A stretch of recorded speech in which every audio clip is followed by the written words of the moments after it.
Hello friends, welcome to my channel. कैसे हैं आप सब? आज हम बात करने वाले हैं फाइनेंशियल मार्केट के बारे में। तो फाइनेंशियल मार्केट क्या है? जहाँ पे फाइनेंशियल इंस्ट्रूमेंट या फिर फाइनेंशियल एसेट्स का यूज़ किया जाता है, उनकी ट्रांजैक्शन की जाती है। तो फाइनेंशियल मार्केट का आपने ये डायग्राम भी देखा होगा। इसको दो पार्ट्स में डिवाइड किया गया है, मनी मार्केट और कैपिटल मार्केट। कैपिटल मार्केट को फर्दर टू पार्ट्स में डिवाइड किया हुआ है, प्राइमरी मार्केट और सेकेंडरी मार्केट। अब जो मैंने नाम लिया फाइनेंशियल एसेट, फाइनेंशियल इंस्ट्रूमेंट, वो क्या है? वो यही इंस्ट्रूमेंट है, treasury bill, commercial paper, certificate of deposit, call money, equity share capital, preference share, debenture, ये सब।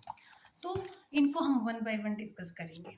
तो मनी मार्केट हमेशा शॉर्ट टर्म के लिए यूज़ की जाती। मनी मार्केट की जो ये फाइनेंशियल इंस्ट्रूमेंट है, हम इनको शॉर्ट टर्म के लिए यूज़ करते हैं, 1 साल या उससे कम के लिए। और जो कैपिटल मार्केट है उसको लॉन्ग टर्म के लिए यूज़ किया जाता है।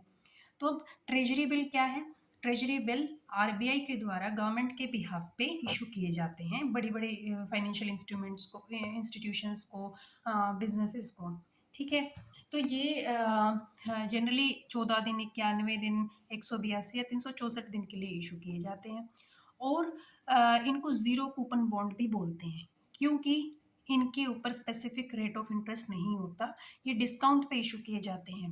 100 रुपए वाला, 100 रुपए की फेस वैल्यू वाला हमने 95 में इशू कर दिया, और जब वापस पैसा लिया तो पूरे 100 ले लिए। तो जो 5 रुपए एक्स्ट्रा लिए हैं वो इंटरेस्ट के लिए हैं, तो इसीलिए इनको ज़ीरो कूपन बॉन्ड भी बोलते हैं।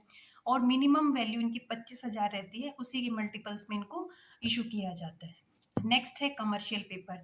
कमर्शियल पेपर को बेसिकली फ्लोटेशन कॉस्ट को कवर करने के लिए इशू किया जाता है। फ्लोटेशन कॉस्ट, फाइनेंशियल इंस्ट्रूमेंट को इशू करते हुए जो कॉस्ट आती है, बहुत ज़्यादा खर्चा होता है बड़ी अमाउंट में, तो उसको कवर करने के लिए कमर्शियल पेपर का यूज़ किया जाता है। 15 दिन से 1 साल के लिए इनको इशू किया जाता है, और ये अनसिक्योर्ड प्रोमिसरी नोट के नाम से भी जाने जाते हैं। तो जहाँ पे भी फ्लोटेशन कॉस्ट की बात आ जाए, आपको कमर्शियल पेपर याद रखना है। नेक्स्ट है कॉल मनी।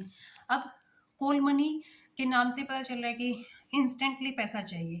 तो ये बेसिकली इंटर बैंक ट्रांजेक्शन के लिए यूज़ होती है, और इसमें बहुत बड़ी अमाउंट में ट्रांजेक्शन होती है, जैसे कि 10 करोड़ से स्टार्ट होके 100-100 करोड़, 200-200 करोड़ तक इसमें ट्रांजेक्शन की जाती है। अब इसको वो 1 दिन से 15 दिन के लिए यूज़ किया जाता है, और बैंक कई बार स्टैट्यूटरी लिक्विडिटी रेशियो और कैश रिज़र्व रेशियो को भी मेंटेन करने के लिए कॉल मनी का यूज़ करते हैं, ठीक है? नेक्स्ट है सर्टिफिकेट ऑफ डिपॉज़िट। अब सर्टिफिकेट ऑफ डिपॉज़िट अनसिक्योर्ड होते हैं, और मिनिमम 5 लाख की अमाउंट में इनको इश्यू किया जाता है। और ये लिक्विडिटी का एक अच्छा एग्जाम्पल है कि हाई लिक्विडिटी होती है इन इंस्ट्रूमेंट्स में, इनको इंस्टेंटली यूज़ में लेके आया जा सकता है, ठीक है? नेक्स्ट है अ, हमारा कमर्शियल बिल। जब भी हम क्रेडिट सेल करते हैं, तो हमें फाइनेंस की ज़रूरत पड़ती है। उसके लिए हम कमर्शियल बिल का यूज़ करते हैं, और इसकी मार्केट बिल या ट्रेड बिल भी इसको बोलते हैं हम, ठीक है?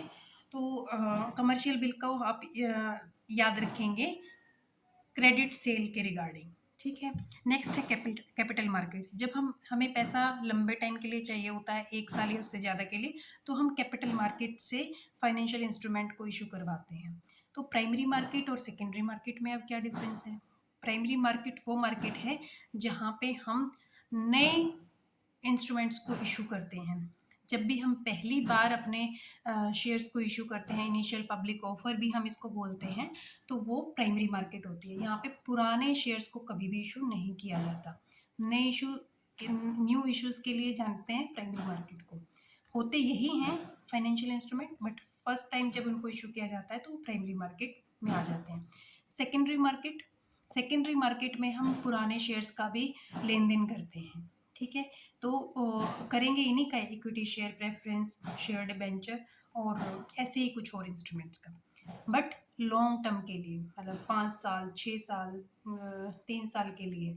तो ये बेसिक जानकारी है इस टॉपिक के रिगार्डिंग। अगर आपको इसमें कोई भी प्रॉब्लम है तो आप कमेंट करके बता सकते हैं। और ये इम्पोर्टेंट टॉपिक है एचपीएससी पीजीटी के लिए, और एनटीए नेट के एग्ज़ाम के लिए भी। और अभी आपका एचटेट का भी आ रहा है, एचटेट पीजीटी में भी यहाँ से क्वेश्चन पूछा जाता है। जो ये मनी मार्केट के इंस्ट्रूमेंट है, इसमें से वहाँ से क्वेश्चन आ जाता है। तो आपको अगर इनमें से कोई भी पेपर आप टारगेट कर रहे हैं, तो आपको ये टॉपिक अच्छे से कवर करना चाहिए। तो वीडियो पसंद आए तो लाइक करें, शेयर करें और हमारे चैनल से जुड़े रहने के लिए हमारे चैनल को सब्सक्राइब करें। Thank you very much.